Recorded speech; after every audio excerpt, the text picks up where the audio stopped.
Good morning. My name is Dr. Ronald Weber, and I'm here in front of the Arch of Constantine for two reasons. First of all, I want to show you one of the things that you can do to complete your final lesson plan.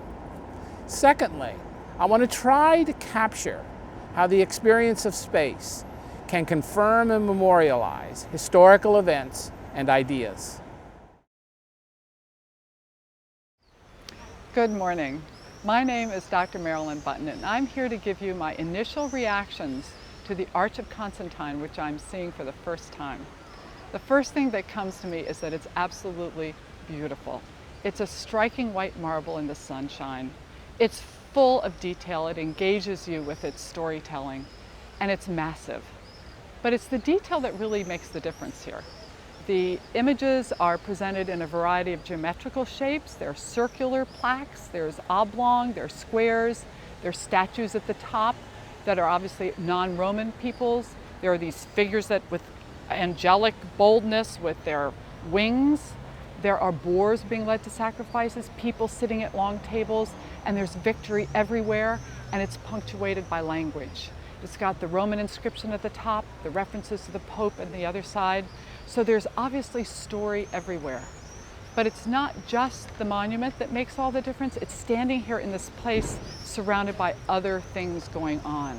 There's the temple to Venus in Roma on one side, the Colosseum on the other, bustling Rome with its tourists and its cars, and the triumphal processional route on the other, where in my mind's eye, I see these emperors coming in their flowing robes and their big white horses. So this is living, breathing history, a juxtaposition of centuries and cultures, and it's very alive.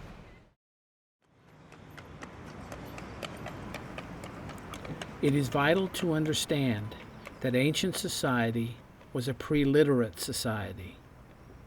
There were no universal mass media, and as a result, arches and other public monuments disseminated information to the public and embodied common identities. The Arch of Constantine is a tribute to Constantine and his victory over Maxentius in AD 312 at the Milvian Bridge. Constantine attributed his victory to divine intervention, and Christian history has sanctified it as the beginning of the institutional church. And then, of course, we were talking about the frieze. Modern interpretations characterize the arch as a representation of Constantine's victory. But our contention is that the arch does not represent, but actually embodies and maintains Constantine's triumph. In the 4th century, witnessing the arch was to actually witness Constantine's accomplishments. Something of that experience survives today for the informed witness.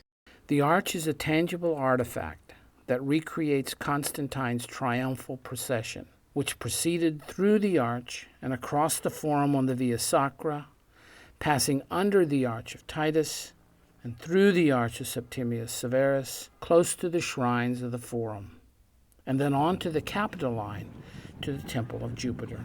By passing through the Forum, the triumph was enveloped in Roman history. In turn, the arch legitimizes Constantine's achievement by combining decorative elements from the most revered emperors in Rome's most prosperous century, the 2nd century. Starting at the top of the arch, above the small ledge on each side of the arch, there is a line of Dacian warriors, remnants of a monument of Trajan. Each warrior is separated by relief panels depicting triumphal celebrations in the reign of Marcus Aurelius. The only original element in this upper band is the dedication inscribed at the center. In a similar way, the round medallions at the center of the facade are remembrances of Hercules fashioned for other buildings in the reign of Hadrian. Below the medallions, the oblong frieze stretching around the entire arch depicts events in the life of Constantine, and the mythical victories and river gods of the lower band are the only original elements created exclusively for this arch. The associations of Constantine in the 2nd century evoke a connection that transcends Constantine's time with insinuated connections on an imagined timeline. In later centuries, papal processions sought to recapture Constantine's route and thereby his sanction. As a result, papal actions have preserved Roman reality for us all.